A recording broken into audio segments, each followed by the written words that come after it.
It is college football week 11. We give you our 3 best bets, and it all starts right now.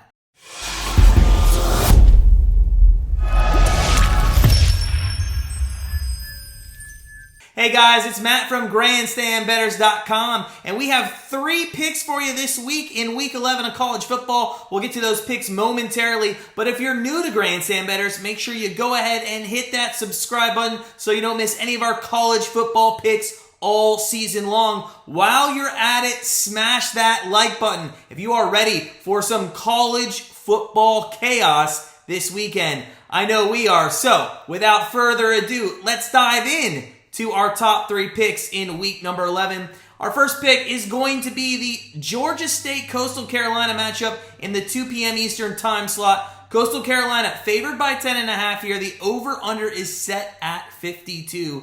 Georgia State comes into this matchup 4-5 on the season after losing a heartbreaking game 21-17 last week to the Raging Cajuns. They now have a big test against Coastal Carolina team, but Georgia State has held their own this season against some tougher opponents. Example, nearly beating at then number 23 Auburn in September. Now, Georgia State offensively has not had a great season as they're ranking in the bottom half of college football in offense, only gaining 377 yards per game.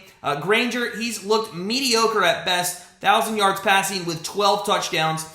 He's only completed about 57% of his passes, and he's coming off an 8 of 19, 98-yard performance last week. Woo, that hurts. So he's going to have to be much better in this matchup if the Panthers have any shot of winning this game.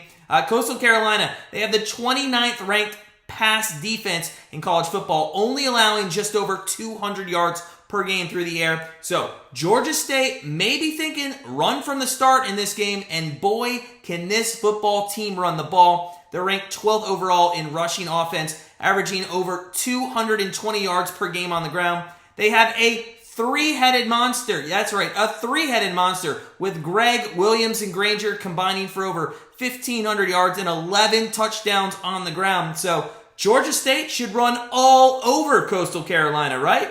Not so fast, my friends. Coastal Carolina has a very sound rushing defense as well. They're only giving up about 130 yards per game on the ground.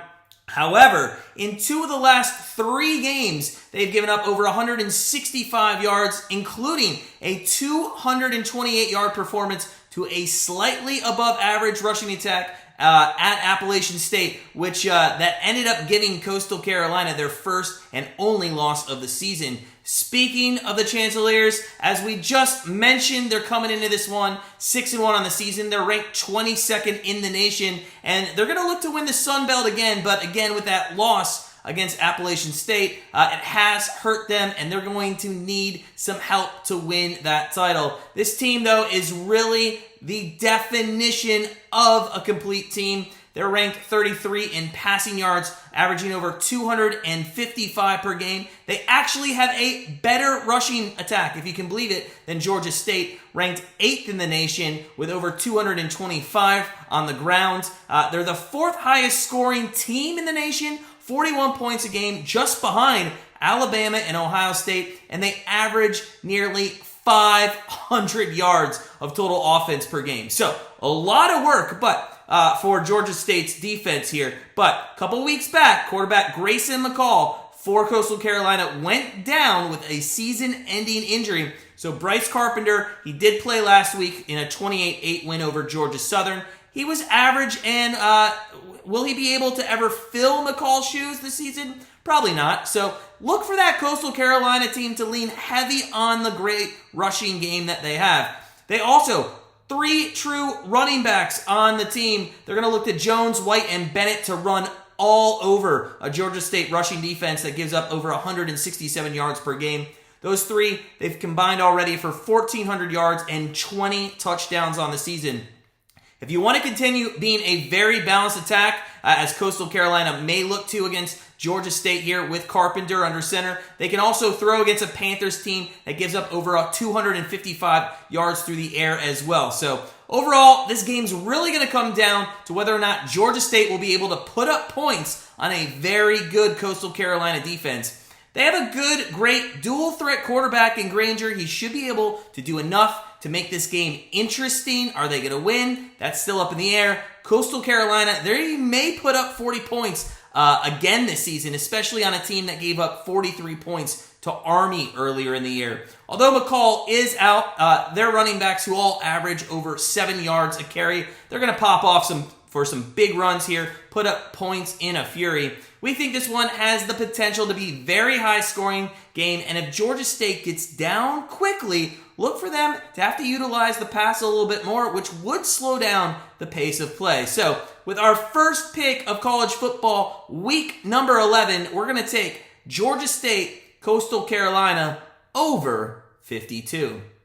Now with our second pick of week 11 of college football, we're going to look at the Big Ten matchup. It's a big one this week between the Purdue Boilermakers and the Ohio State Buckeyes. Kickoff for this game is in the 3:30 time slot with the spread at 21.5 to the Buckeyes and the over-under set at 62.5. Purdue 6-3 on the year. They're coming in this matchup off a 40-29 victory over Michigan State last week. Even though the defense gave up 29 points against Michigan State, it did not really matter because quarterback Aiden O'Connell, he was absolutely on fire. He threw for 536 yards, 3 touchdowns, and 217 of those yards went to star wide receiver David Bell, who's just having a phenomenal year for the Boilermakers. The one issue this offense has had this season, though, is getting their running game going. They're only averaging 77 rushing yards per game and 2.4 yards a carry. Not good there. Against teams like Ohio State, who have a very good front seven, that's not going to cut it.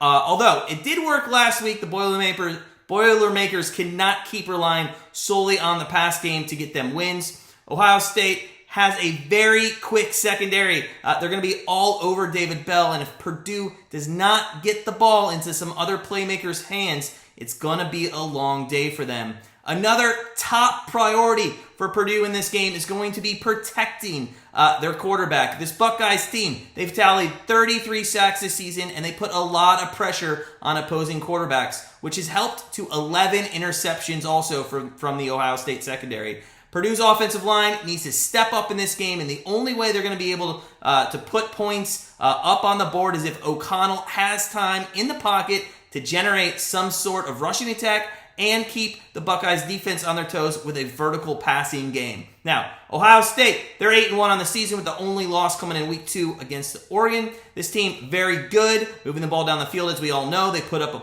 lot of points each and every week, averaging 44.9 per game this season. The lowest total they've put up all season long has been 26.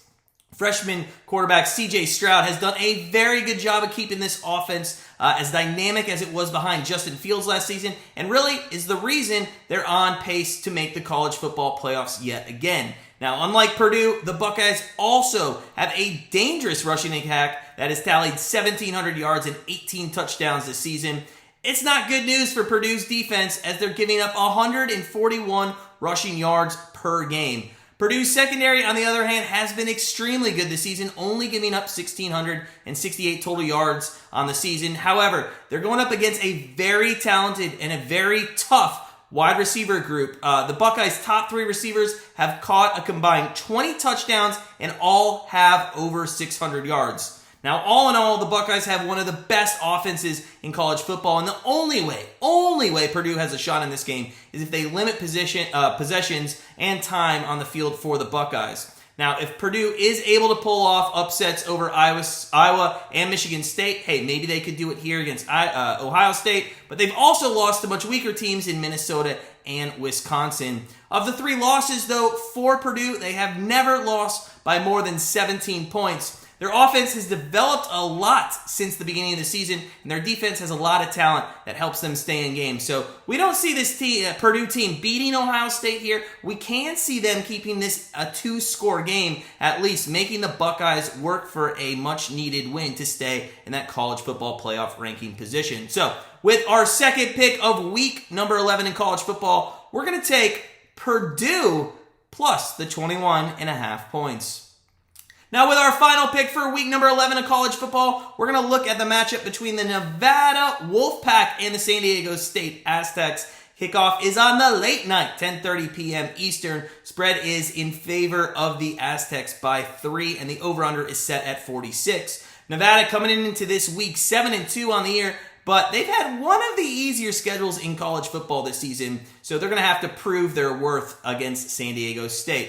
What has been consistent about this team, though, even against teams like Boise State, Fresno State, and Cal, is they've been able to score points. They have a very fast-paced offense, and they do not waste time when they have the ball. And their strength this season has been by far passing the ball down the field and putting up points quickly. They have the third most passing yards in college football this season, 3,300 yards on the season, but their run game is the exact opposite. Just awful. They've only rushed, get this, 633 yards all season long. But when you have an arsenal at wide receiver, like quarterback Carson Strong does have, there's not really much reason to run the ball. 9 of their receivers have caught at least 1 touchdown pass this season, and 8 of them have over 100 yards receiving. It's a perfect team to move the ball efficiently against a good San Diego State defense. The Aztecs, their strength on their defense is their front 7, which ranks 5th, only giving up 91 rushing yards per game.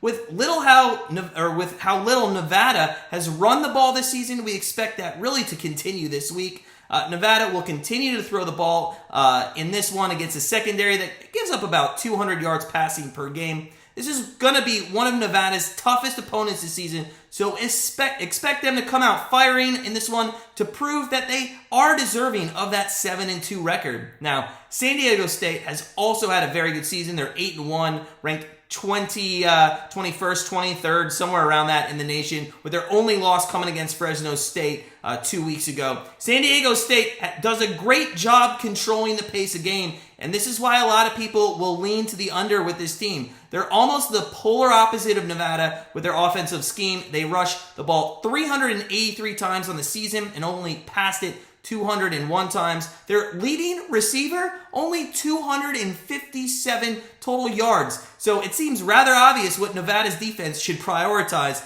in this game plan.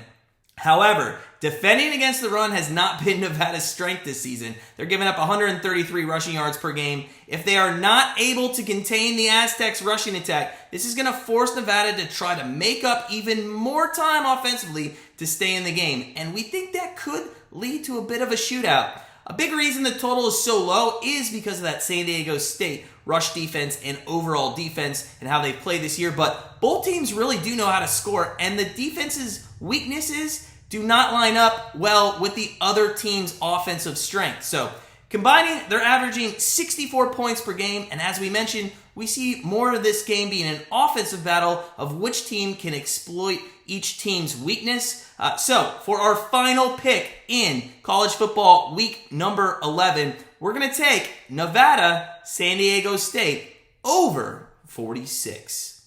That's it for us here at Grandstand Bettors. Remember, join our college football leaderboard by putting your best 3 bets in the comments below. Remember to read the rules in the pinned comment. The rules are important. Also, we've joined Patreon, so if you want a sports pick each and every day, go check out our Patreon, become a member. It's $6.99 a month. It helps support our channel and grandstandbettors.com moving forward. Also, go on over to grandstandbettors.com, check out our memberships, become part of our family. We'd love to have you. But as always, right now, sit back, relax, enjoy college football week number 11, and we'll see you next week.